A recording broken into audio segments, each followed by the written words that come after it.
जो लोग निरंतर प्रयास करते हैं वही तो इतिहास बदलते हैं। नमस्कार, स्वागत है आप लोगों का हिंदी साहित्य विवेचना में। तो आज की इस वीडियो में हम डिस्कस करेंगे हिमाचल भाषा अध्यापक के पार्ट नंबर 3 की।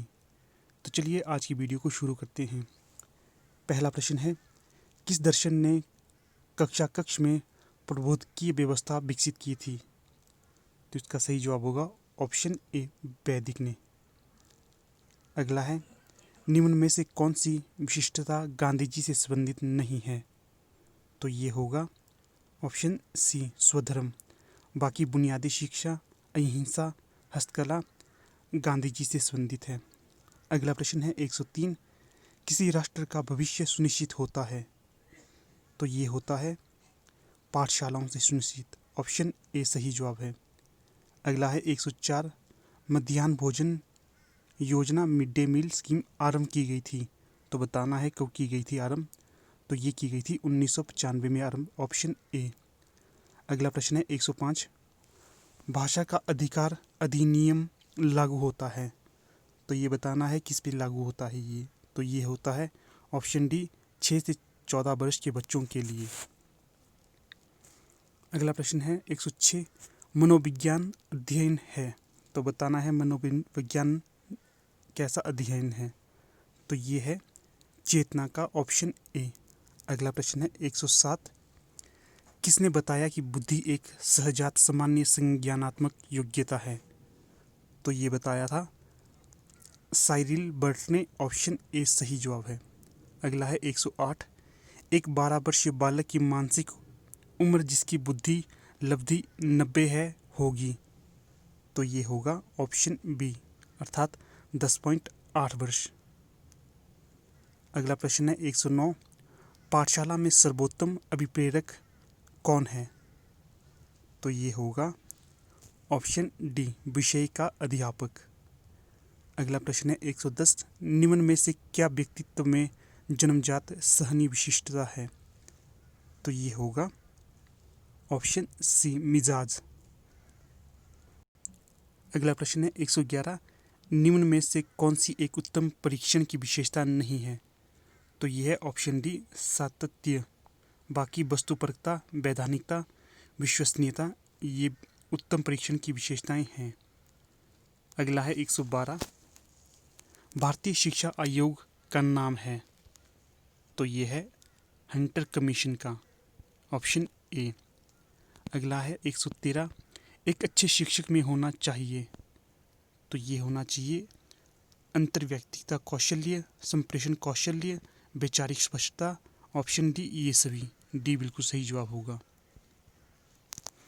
अगला है 114, एनसीईआरटी की स्थापना कब हुई थी? तो ये हुई थी ऑप्शन बी, 1961 में। अगला प्रश्न है 115, शिक्षा में बौद्धिक लक्ष्य पर जोर दिया जाता था? तो ये दिया जाता था ग्रीक में। Option B. अगला है 116, शिक्षा पर शासकीय नीति के संबंध में शिक्षा है एक अनन्य? तो 116 का सही जवाब होगा ऑप्शन बी, निवेश। अगला है 117, भाषा प्रयोगशाला का उपयोग किया जाता है? तो ये है ऑप्शन बी, भाषा कौशल्य के लिए।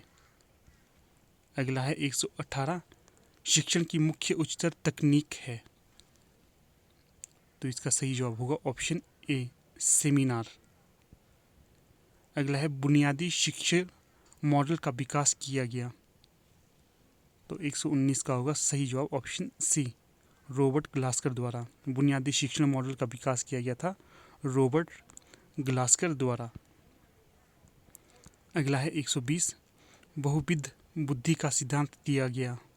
तो ये दिया गया था गार्डनर द्वारा। ऑप्शन ए सही जवाब है।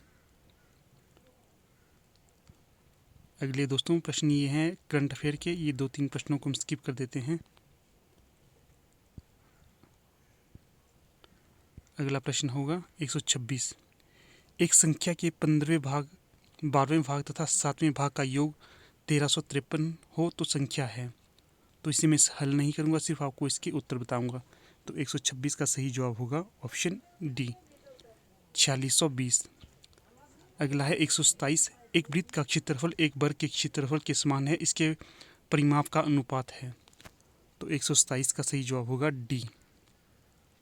अगला है 128, यदि रीजन REASON का कोड नंबर 5 हो तो BELIEVED का कोड नंबर 7 हो तो इसी पैटर्न में गवर्नमेंट का कोड क्या होगा? तो इसका कोड होगा ऑप्शन सी 9। अगला है 129, निम्नलिखित में से कौन एक क्षार नहीं है? तो जो यहाँ पर क्षार नहीं होगा वो होगा ऑप्शन डी। अगला है 130, शरीर में ताप नियंत्रण का केंद्र है। तो ये होता है हाइपोथैलेमस, ऑप्शन ए।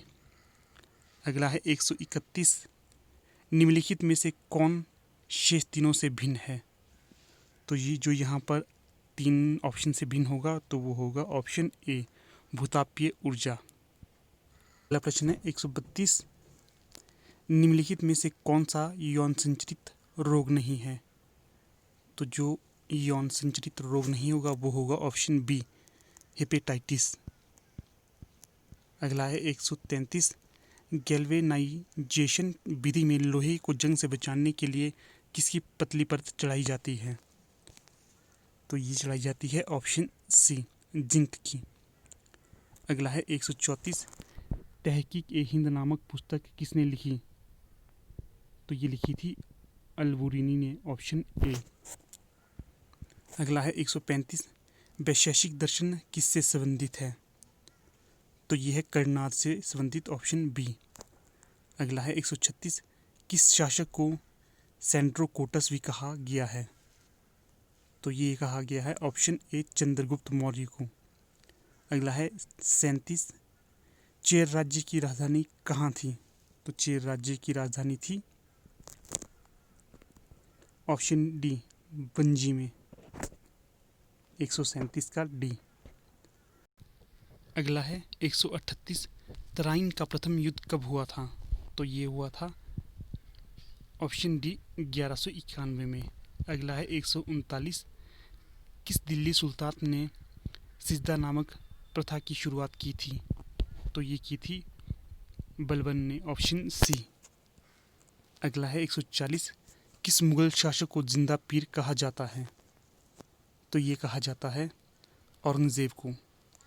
अगला है 141, किसके शासनकाल में संधि का विलय 1843 ईस्वी ब्रिटिश क्षेत्र में आ गया? तो ये था ऑप्शन डी, लॉर्ड एलनब्रो। अगला है 142, 1896 में न्यूयॉर्क में वेदांत सोसाइटी का गठन किसने किया था? तो ये किया था ऑप्शन बी, स्वामी विवेकानंद ने। अगला है 143, करो या मरो का नारा किसने दिया था? तो ये दिया था महात्मा गांधी ने, ऑप्शन डी। अगला है 144, सबसे अधिक चमकीला तारा कौन सा है? तो यहाँ पर जो पूछा गया प्रश्न है तारा, तो इसका जो सही जवाब होगा वो होगा ऑप्शन सी, साइरस। अगला प्रश्न है 145, पृथ्वी का औसत घनत्व कितना है? तो इसका सही जवाब होगा ऑप्शन बी, 5.52। अगला है 146, चूना पत्थर की रूपांतरित चट्टान है? तो ये होगा ऑप्शन डी, संगमरमर। डी सही जवाब होगा। अगला है 147, बलित पर्वत नहीं है? तो ये होगा ऑप्शन डी, विंध्याचल पर्वत। बाकी हिमालय, अल्पास और रॉकी बलित पर्वत हैं। अगला है 148, पंपास घास के मैदान किस देश से संबंधित हैं? तो ये हैं ऑप्शन बी, अर्जेंटीना से। अगला है मेडागास्कर द्वीप किस महासागर में स्थित है? तो ये है ऑप्शन सी, हिंद महासागर में। अगला प्रश्न है 150, झीलों का देश किसे कहा जाता है? तो ये कहा जाता है फिनलैंड को, ऑप्शन ए। अगला प्रश्न है 151, भारत का दक्षिणतम बिंदु कौन सा है? तो ये है ऑप्शन बी, इंदिरा पॉइंट। अगला है 152, सरसों का सर्वाधिक उत्पादन किस राज्य में होता है? तो ये होता है राजस्थान में, ऑप्शन ए। अगला है 153, इरूला जनजाति किस राज्य से संबंधित है? तो ये है ए, तमिलनाडु से। अगला है 154, सबसे बड़ा व्यस्त बंदरगाह है। तो ये है ऑप्शन डी मुंबई। अगला है 155, भितरकनिका अभयारण्य किस राज्य में स्थित है।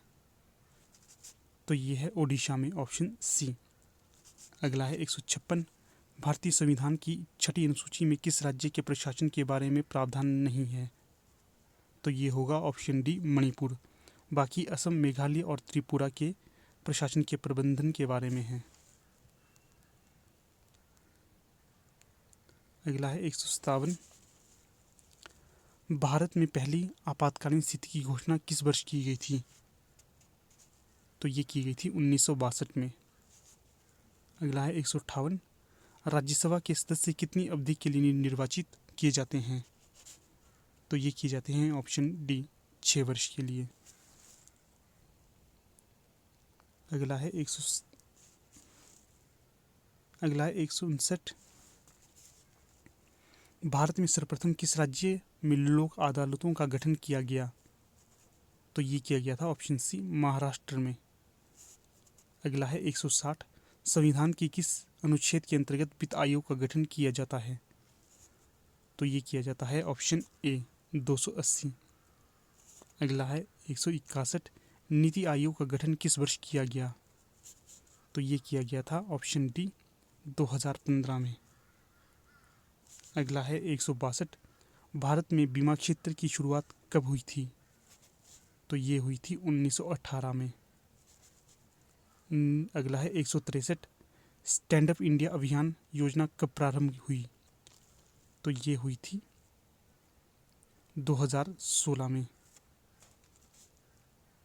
अगला प्रश्न है 164, प्रदेश में प्रसिद्ध राधेश्याम मंदिर कहाँ पर स्थित है।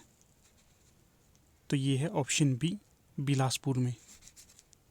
अगला है 165, उदयपुर का पूर्व नाम क्या था। तो ये था ऑप्शन बी मारकुल। अगला है 166, हिमाचल प्रदेश में सबसे कम जनसंख्या घनत्व वाला जिला कौन सा है। तो ये है ऑप्शन बी लाहौल स्पीति। अगला है 167, प्रदेश की स्पीतियन जनजाति को अन्य किस नाम से जाना जाता है। तो ये जाना जाता है ऑप्शन डी भोट जनजाति के नाम से। अगला है 168, हिमाचल प्रदेश में कहाँ हॉकी स्टेडियम का निर्माण हुआ है।